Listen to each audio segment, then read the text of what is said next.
Gremlins, 1984, wasn't just a movie. It turned chaos, horror, and dark comedy into something unforgettable. Beneath the creatures and Christmas madness, it became part of an entire generation's childhood. But years later, the lives behind those familiar faces have taken very different paths. Some continued to shine, others quietly stepped away, and some left us far too soon. What remains now isn't just the film, but the memories, the legacy, and the story of what became of them. Hoyt Axton wandered into Gremlins with the easy warmth of a father who believed curiosity could still lead somewhere magical. As Rand Peltzer, carrying strange inventions and impossible optimism, he gave the film its emotional starting point before the chaos took over. In those quiet early scenes with Gizmo, Axton made wonder feel genuine and comforting.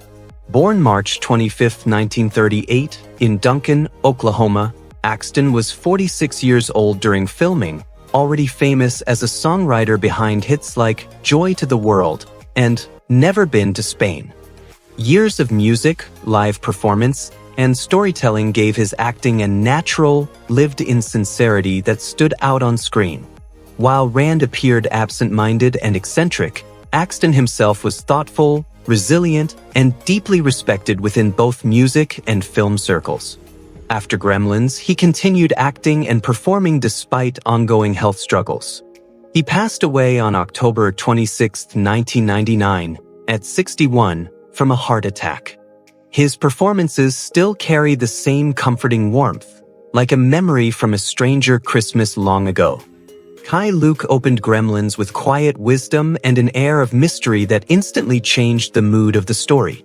As grandfather, standing among shadows, antiques, and soft lantern light, he felt like someone carrying knowledge the modern world had forgotten. The moment he warned about the Mogwai, the film stopped feeling playful and became something deeper, a story about responsibility. Born June 18, 1904, in Guangzhou, China, Luke was 80 years old when into the role, already a Hollywood pioneer after decades in film, television, and voice acting. He broke barriers early through roles in the Charlie Chan films and later became beloved as the voice of Mr. Wing and many animated characters. His calm, restrained performance in Gremlins stood out because it carried genuine authority rather than exaggeration. Off-screen, Luke was known for kindness, elegance, and mentoring younger Asian actors during an era of limited opportunity. He passed away on January 12, 1991, at 86, due to stroke. His legacy remains a reminder that true presence often comes from stillness, wisdom, and dignity. Zack Galligan stepped into Gremlins with the cautious warmth of someone realizing wonder could turn dangerous at any moment. As Billy Peltzer, he grounded the film's chaos with sincerity, making audiences believe in both the sweetness of Gizmo and the fear spreading through Kingston Falls. In the middle of exploding creatures and Christmas madness, Galligan gave the story its emotional center. Born February 14, 1964, in New York City, Galligan was 20 years old when on the film, already trained through theater studies and early television work. His natural mix of vulnerability and quiet determination helped Billy feel relatable rather than heroic, which made the danger feel more real. Off-screen, Galligan was thoughtful, intelligent, and far more reserved than the overwhelmed young man he portrayed.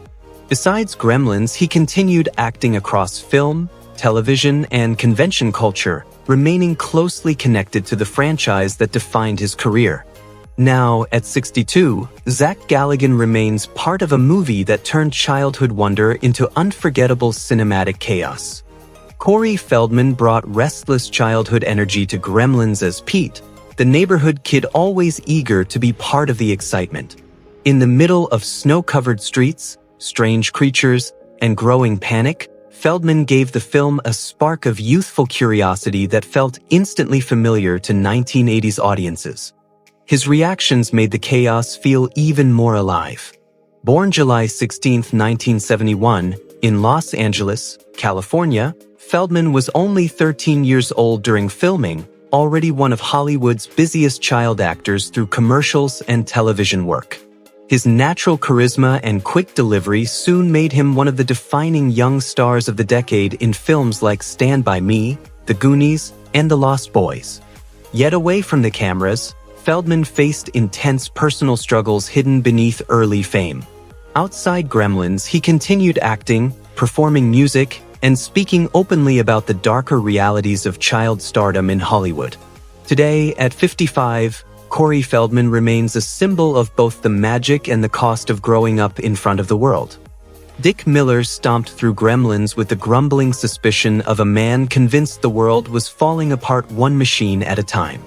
As Mr. Futterman, yelling about foreign technology while chaos exploded around him, he brought humor, paranoia, and unexpected warmth to the streets of Kingston Falls. The moment he appeared, the town suddenly felt lived in. Born December 25, 1928, in the Bronx, New York, Miller was 55 years old into the film, already a legendary character actor after decades working with Roger Corman and appearing in films like The Terminator and Small Soldiers. His ability to make ordinary men memorable turned even small supporting roles into audience favorites.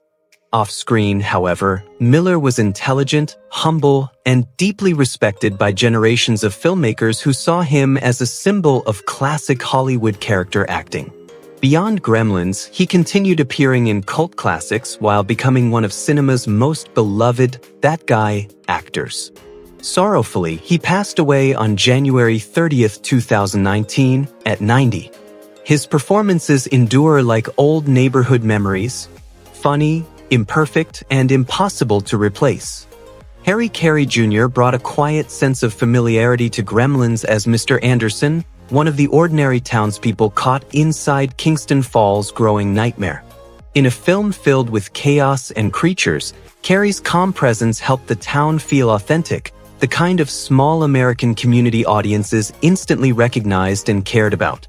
Born May 16, 1921, in Saugus, California, Carey was 63 years old when into the role, already carrying decades of Hollywood history behind him.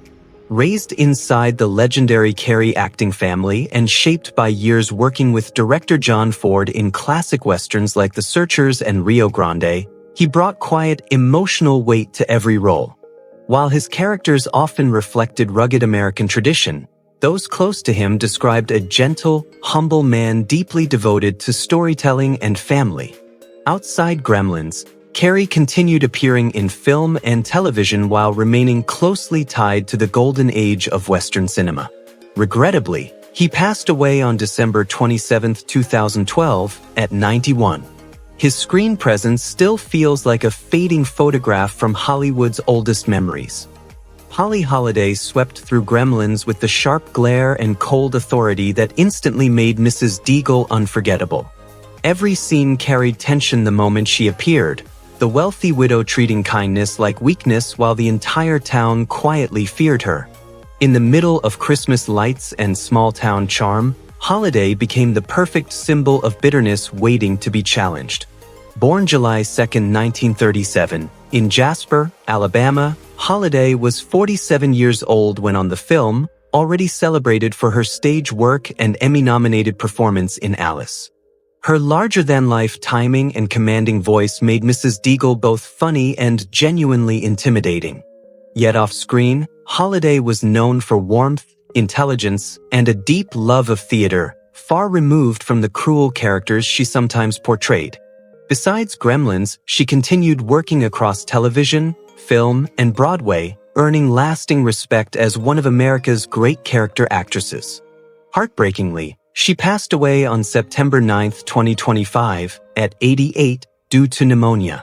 Her performances remain unforgettable reminders that even movie villains can become part of our fondest nostalgic memories. Belinda Balaski moved through Gremlins with the nervous realism that helped Kingston Falls feel like a real town before everything descended into chaos. As Mrs. Harris, she added another familiar face to the snow-covered streets, grounding the film's growing madness in everyday life. Her reactions carried the quiet fear of someone watching normalcy slowly disappear. Born December 8, 1947, in Inglewood, California, Balaski was 36 years when old into the role, already respected for years of work in horror and suspense films, especially through collaborations with director Joe Dante. Her performances in The Howling, Piranha, and later Gremlins showcased a natural ability to make strange situations feel believable. While her on-screen characters often faced fear and uncertainty, Balaski herself was known off-screen for warmth, humor, and loyalty to longtime creative collaborators. Outside Gremlins, she continued building a steady career across cult cinema and television, becoming a recognizable face to genre audiences. Nowadays, at 78, she remains part of the emotional texture that gave 1980s fantasy and horror films their enduring charm. Judge Reinhold brought sharp humor and slick confidence to Gremlins as Gerald, the smug bank employee who always seemed one step too polished for the small-town warmth around him. Every scene carried a hint of tension beneath the comedy, making Gerald feel like the kind of person audiences instantly recognized from real life. Reinhold understood exactly how to make arrogance entertaining without losing the character's humanity. Born May 21, 1957, in Wilmington, Delaware, Reinhold was 27 years old when into the film, already rising quickly through Hollywood after standout roles in Fast Times at Ridgemont High and Beverly Hills Cop. His natural comedic timing and expressive reactions helped supporting characters become unforgettable. While Gerald projected ego and impatience on screen, Reinhold himself was known off-camera for being thoughtful, self-deprecating, and far more reserved than many of his characters. Besides, he continued building a successful comedy career throughout the 1980s and 1990s, becoming one of the era's most recognizable supporting actors. At present, at 69, Judge Reinhold remains tied to a generation of films where even flawed characters became part of audiences' favorite memories.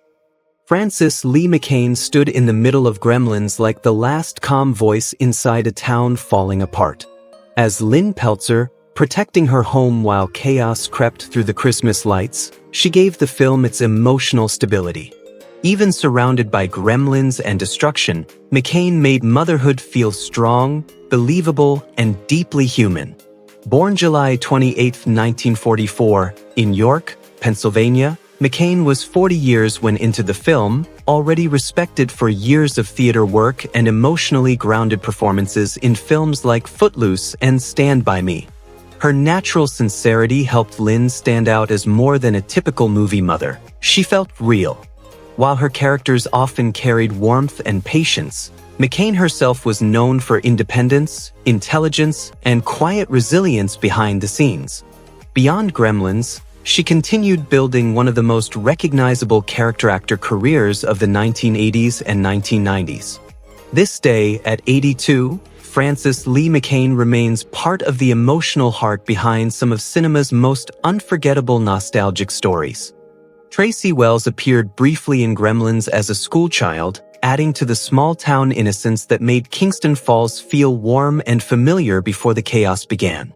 In those early classroom moments, the film still felt safe.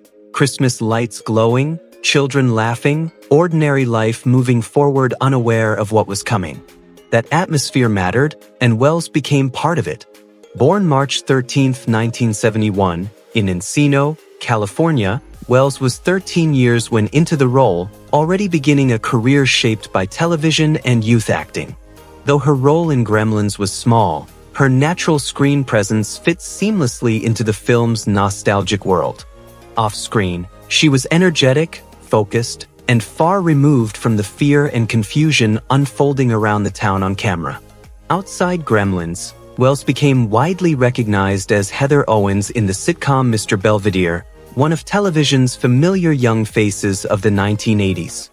These days, at 55, Tracy Wells remains connected to the kind of films that captured childhood wonder before everything changed overnight. Phoebe Cates brought a quiet sadness to Gremlins that stayed with audiences long after the creatures disappeared. As Kate, standing beneath Christmas lights while revealing the story of her father's tragic death, she suddenly shifted the film from playful chaos into something unexpectedly human. In that moment, the laughter stopped, and the loneliness underneath the Hollidays became painfully real.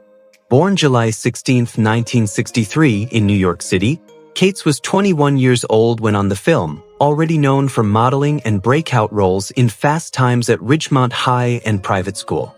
Her natural warmth and understated sincerity helped Kate feel grounded inside a film filled with fantasy and dark comedy. Off-screen, Cates was famously private, thoughtful, and far removed from the glamorous image Hollywood often projected onto her. Besides, she continued acting through the late 1980s and 1990s before stepping away to focus on family and a quieter life outside the spotlight.